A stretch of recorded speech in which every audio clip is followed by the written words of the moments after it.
developments from New York. Bangladesh's interim chief advisor Mohammad Yunus has addressed the United Nations General Assembly. In his address, Yunus has stated that there is no alternative to regional cooperation among neighbors except for shared development. He's called for the revival of the South Asian Association for Regional Cooperation, stressing upon collaboration based on mutual respect, transparency and shared prosperity. In fact, outside the UN headquarters, protests accompanied his arrival, with supporters of former Prime Minister of Bangladesh Sheikh Hasina demonstrating against the interim leader.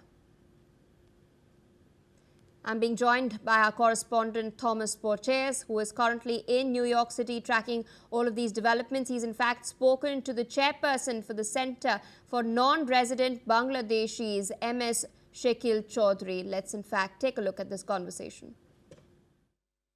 Hello and welcome. You are watching NewsX World and I am joined by MS Shekil Chaudhry, Chairperson, Center for Non-Resident Bangladeshis Worldwide. It's a pleasure to have you on the program. And of course, we are here in New York City for the United Nations General Assembly. Bangladesh is here being represented by Interim President Mohammad Yunus. What is the importance of Bangladesh being here at the United Nations General Assembly, and what does it hope to push forward? Thank you very much. It's a nice question you raised here.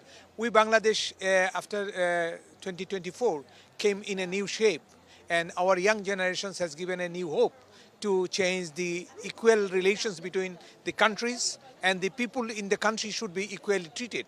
So that's why they have started a new journey, and we, the senior citizens and the interim government is helping to materialize these things. And we are in the UNGA to say the whole world, everyone should have the relation with equal dignity and respect. Not like this, you are big and I'm so small. That's not the question. Question is you are a human being, we are a human being.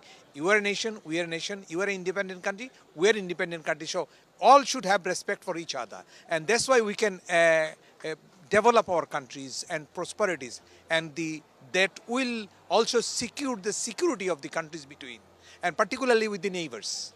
As neighbors should be in a good position and well behaved, well feeling each other, not to dominate each other. That's why we are here to show the UNGA our position and say everything, and we want a globalized world with peace and harmony.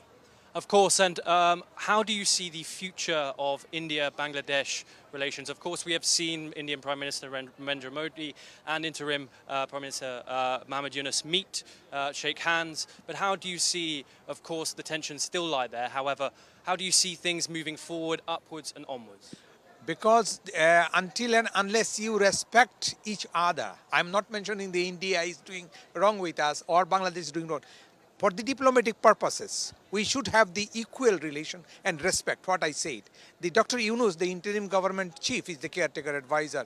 He is chief advisor of the caretaker government. He is also mentioning, and we also think that India should have a very good relation with Bangladesh. And we want a good relation with the dignity and respect and equality.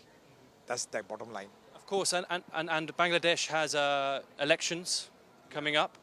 Your thoughts on the political climate currently Bangladesh is facing? What are your thoughts, sir? Bangladesh is very fast moving to a next election.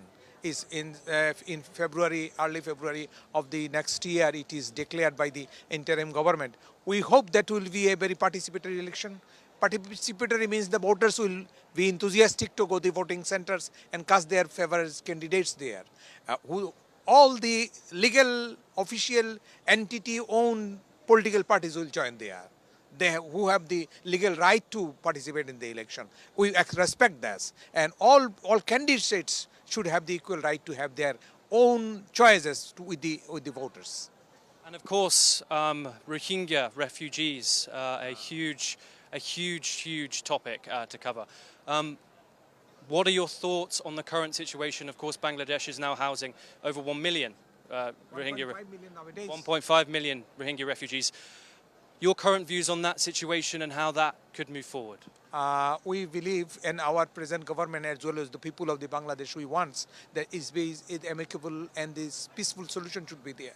The Rohingyas, those who have their own land in the country, they must go in their country, and the world community as a whole should work together under the with the line of Bangladesh, which we should repatriate them their own country, and they should help, extend help, because we have the limited resources. We cannot afford extra 1.5 million people in our territory. It's a small country, So we wish the world community will join hands with us to solve this problem peacefully. Thank you very much. Pleasure to talk to you. Thank you very much. Shifting focus to more updates.